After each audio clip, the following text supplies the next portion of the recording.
And just like that, we're back at the top of another Savage stream. I don't have a whole lot of content today.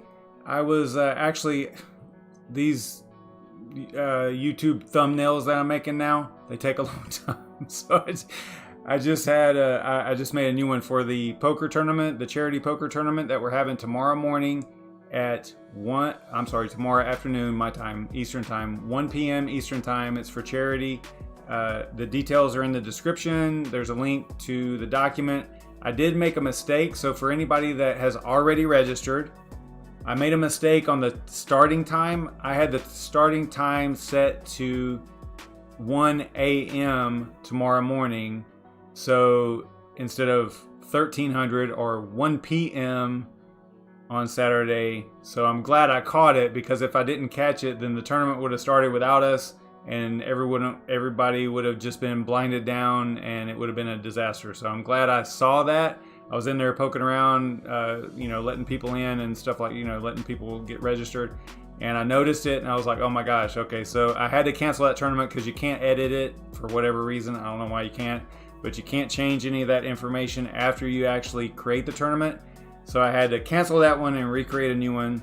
Hopefully it's good now. I mean, I double checked the times and stuff, but just whenever I was creating it, I didn't realize that it was in 24-hour time, indication, or military time, basically is what it is, 24 hours. So I had to cancel it, recreate it. So if you are already registered, you're no longer registered. You just have to get back in there and re-register. It's not a big deal. You got your chips back. You got your play money back. It's not a big deal. So there was only 11 people registered anyway, so not too bad.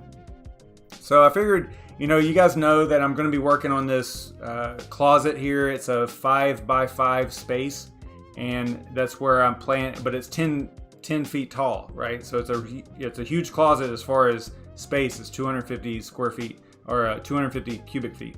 So it's a pretty good area, and if I do expand and buy more rigs or buy more GPUs, then I can just kind of go up, right? So it'll be pretty tall eventually. Right now I don't have that many. I only have 22 GPUs running, so it's not a big deal. But the problem is that where the rigs are, they're in the garages, and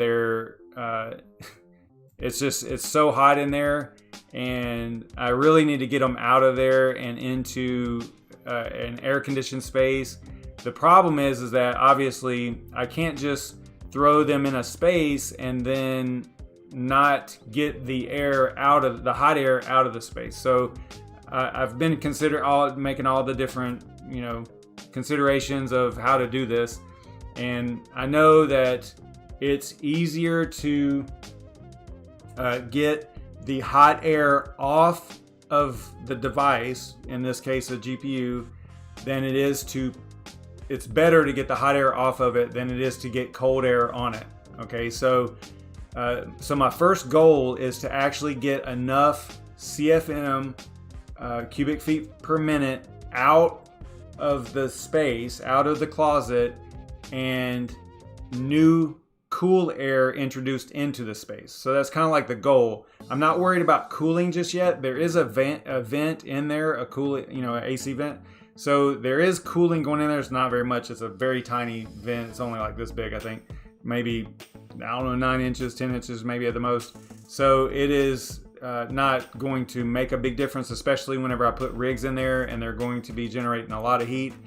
So, but I need to get that hot air out of there and the cool air into the space. And I've got this pretty much planned out, I think, how I'm going to do it.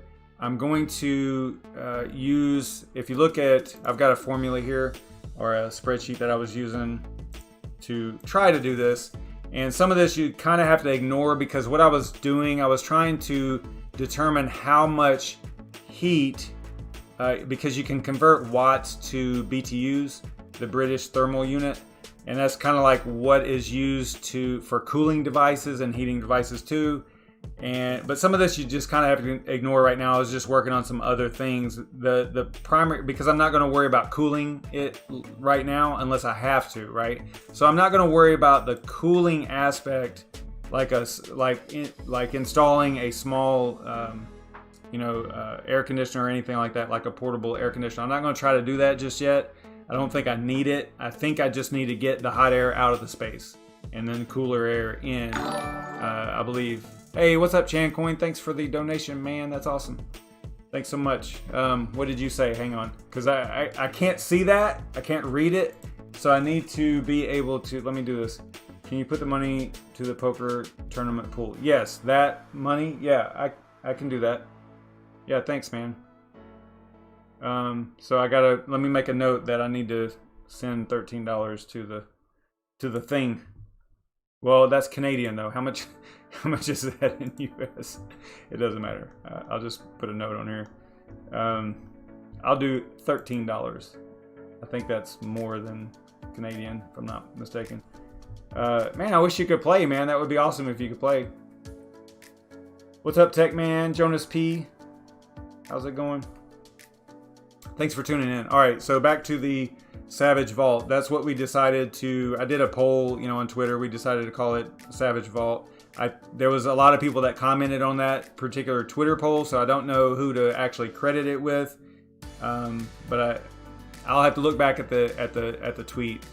There was one person that really laid it out, like why you would not call it the other things that I chose. So I'll go and figure that out and give proper credit. But it was voted on, and it was Vault. Savage Vault was the best name of the closet, right? Because I was going to call it you can't call it Mining Chamber. That would have been cool, but that's already taken by Mining Chamber, of course.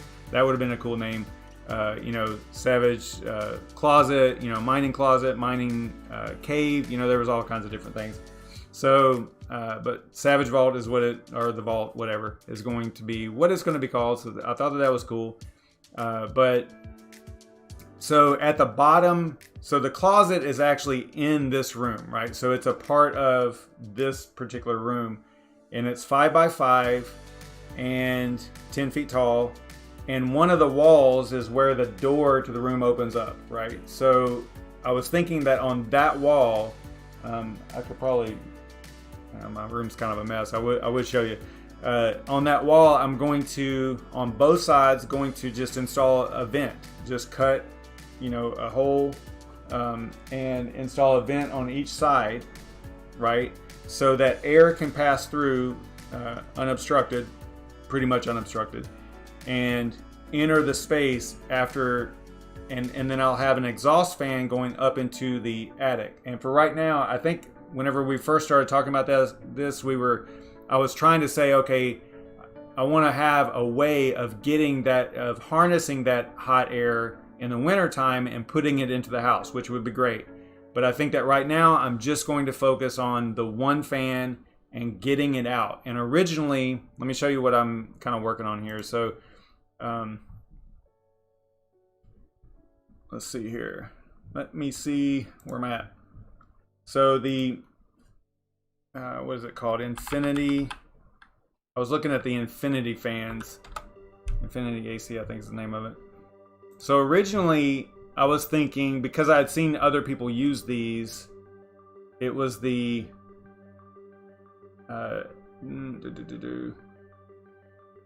inline duct fan. This is what I was originally going to look at getting, right? Because I had seen people use these. But then I started thinking about it, I'm like, wait a minute.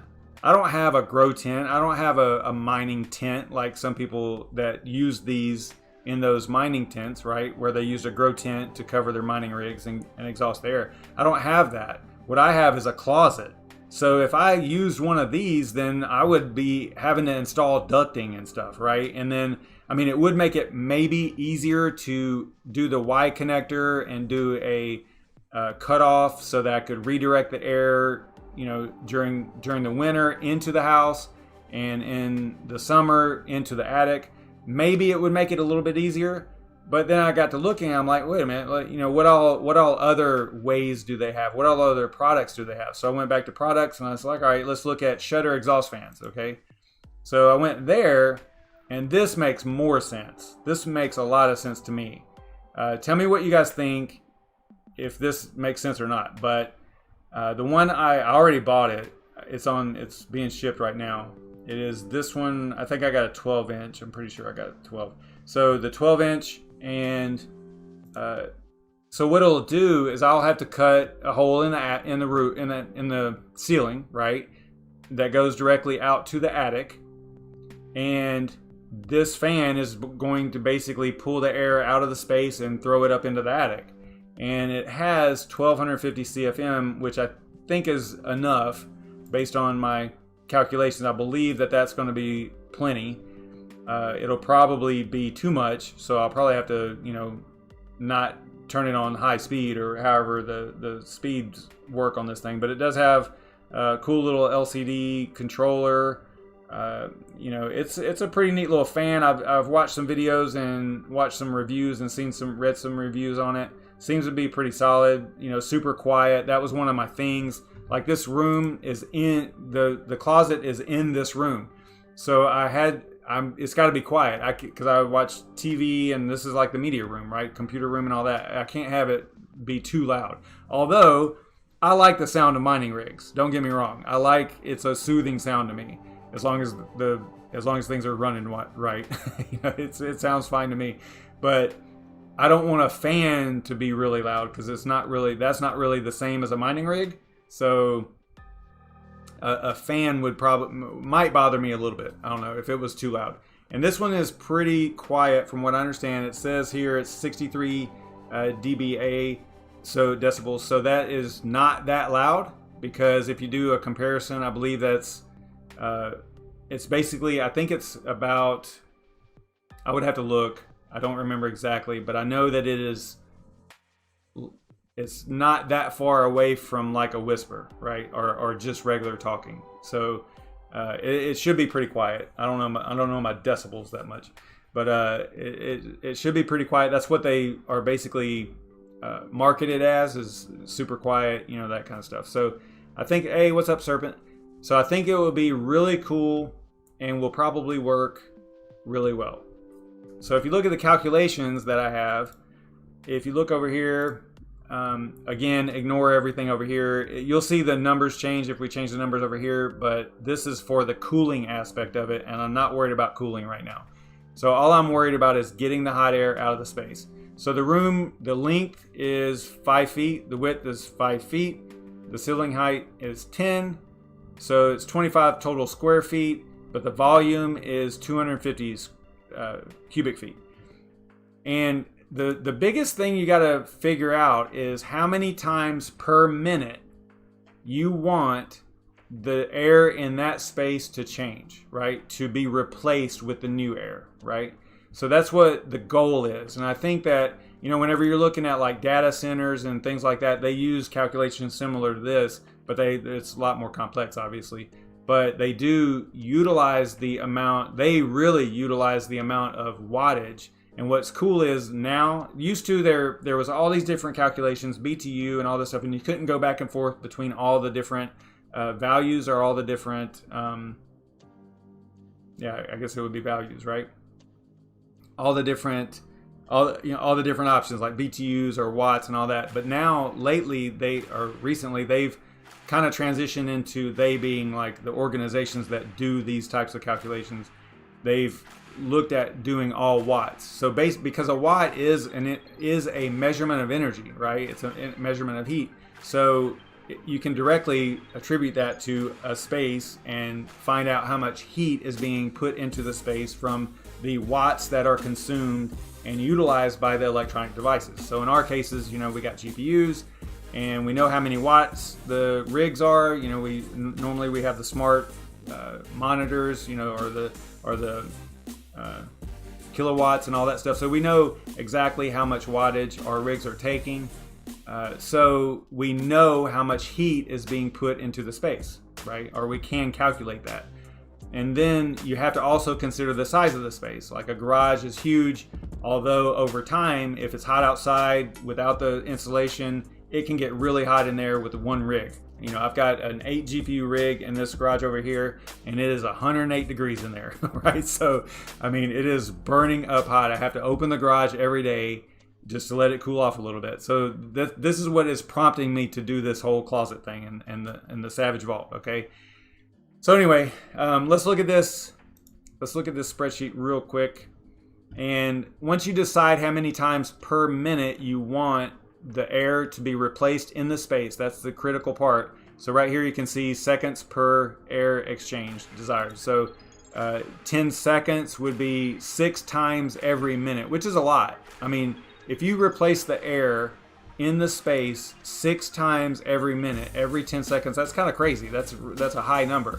And you can see here that the calculations show 1500 CFM fan is what's needed, right? Hey, what's up, Jay Myers? Thanks so much, man. Appreciate the super chat. So it's telling us that a 1500 CFM fan would do this. I don't think I'll need to replace the air in that space every 10 seconds. I would say, now obviously this can be adjusted, right? And depending on how many rigs are in there and how hot it gets, I get it, totally get it. But I'm gonna say probably, let's go with 20 seconds just to show you what the changes are, okay? So if you go to 20 seconds, that would be 3 times per minute, which is still a lot. You only need a 750 CFM fan, right? So, and you can see the calculation up here.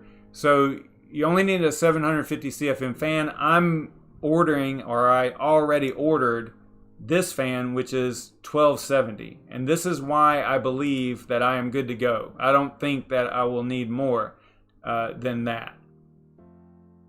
So I don't know. Let me know what you guys think. Am I way off base here? Am I not thinking about this clearly? I'm going to open up a hole basically to allow the cool air in the bottom. It'll look a lot like this whenever you go over here to let me show you this here. There's one of these pictures. Actually, it was at the very top. No, where was that? Yeah, right here. So it'll be similar to this, right? Except for the fan right here is going to be pointed up, and I already checked. You can mount it that way. It's not limited on. It doesn't have to be mounted vertically. It can be horizontal, right? So that's good. I checked that. So I'm going to have vents similar to this in the wall that has access to the cooled air in the house, right? So the AC. Not only that, but at the top of the closet, there's also an AC vent, right? And what do you call it? An AC, yeah, just AC vent. So into the space. So I'm going to have basically this scenario where I'm going to be pulling cool air from the bottom near the floor up to the space, or up through the space and out into the attic. And at the same time, there will be some cool air put into the space. So I think I'm thinking about this right, and I think that it's going to be just fine, and I'll have enough circulation and airflow in there. Plus, this thing doesn't take a whole lot of power, which was another issue, because I don't want to, you don't want to add a 300 watt, fan to your system, or 500 watt fan to your system. That would be huge, but you don't really want to do that because you're kind of eating into your potential profits, right? And another thing that I also checked was it has a 67,000 hour runtime. Basically, the ball bearings, the bearings are supposed to last that long. Comes out to about 7 years. I would be okay with that, replacing this fan every 7 years. It sounds like a lot, but 7 years is a pretty long time, right? For a fan to be pretty much running constantly. And maybe it won't be. Maybe I'll run into times where, especially in the winter time, I might be able to turn the fan off altogether, and maybe just somehow, let the, what would that be called? When the air just escapes from the room naturally, right? Maybe I can put some vents in one side and let the hot air escape out into the house during the winter on its own without a fan, and then that way it would compensate, and I could maybe make this 7-year fan maybe last for 10 years, right? Because it won't be on all the time. So that's kind of the way I'm looking at it. Let me know what you guys are thinking. We have to get over to DCA. They're going live at 10, I believe. So we got about 4 minutes left before that. So let's go ahead and talk about the poker tournament tomorrow real quick. So we're having the charity poker tournament tomorrow morning, or tomorrow afternoon, my time, Eastern time. at 1 p.m. Eastern, 12 p.m. Central, 11 a.m. Mountain, and 10 a.m. Pacific. And it is no limit Texas Hold'em, play money. We're going to basically be taking, there's some addresses down here. This document is linked in the description. So if you want to play, it's open to everybody. Everybody can play. It doesn't matter. Anyone who signs up and registers and all that stuff is good to go. All the information is in here. This is the most important paragraph right here, because this tells you what you have to do in order to get signed up and into the right club, join in the right poker club and everything. This is by far the most important paragraph on here. And then once you do this part, I'll get a notification over here that says, hey, someone is requesting access, and then I'll let them come in. And then once you're in the club, then you can register for the tournament. You need to have in your bank, you need to have about 50, what did we figure it out to be? It was 20, and then it was 54,000 is what you need in order to, you need 54,000 play money chips in order to last the entire time if you bust out twice, okay? Because it's for the first few levels, the first 6 levels, it's going to be, you can do a rebuy, okay? So you can get back in the tournament if you bust out. If you need more chips, let one of us know, and we can hop on a table, a heads up table, and lose some to you, right? Just over and over and over, and get you enough if you need that. I think you start, like if you haven't ever registered with PokerStars, or if you create a new account, then I believe you start with 50,000. So you're almost there. There's a way of buying. I don't recommend you do that, but there is a way of buying chips as well. Buy play chips right here. I mean, it's super affordable, but again, we can, if you start with 50 and you really want to make sure that you have enough for the whole tournament, if you bust out twice, then someone can hop on there and lose some chips to you real quick, $4,000 or whatever you need. Because like I have 714,000, so I can lose some to you, to give you a chance here. And let's see what else we got. And yeah, so we're taking the donations. The way it works is we really, it would be really nice if you were to donate, something, $5, $10 or whatever. It's going to charity. It's not going to any of the players or winners or anything like that. Although I need to talk to the guys about maybe doing some type of a winner, maybe like first, second, and third place gets something, right? Like a little bit back, maybe their entry fee or something, just to give some incentive there. But, look, this is really for charity. This is not for poker players. It's not for like coming in here and running over everybody, and it's for fun. It's for charity. The way it'll work is depending on the number of players. The charity will be split up between if there's I think if there's 20 players, it'll be 3 places, I believe. It's a percentage of the total prize pool, not prize pool, but the charity accounts, right? We've got a Bitcoin and an Ethereum account here, so you can send a little bit to that whenever you get, $5 or $10, whenever you get in there and register for the tournament. You can send me or Crypto Mikkel a message with the transaction ID and your username on YouTube or Twitter, wherever you're coming from, and then we will basically validate your entry, right? We kind of expect every player to at least do $5 or $10, just as a nice gesture for the charity, because it's not like you're not going to win anything anyway. I mean, unless we decide to give a little bit back to the winners. But yeah, so it's all for fun. I mean, I think it's going to be a great time.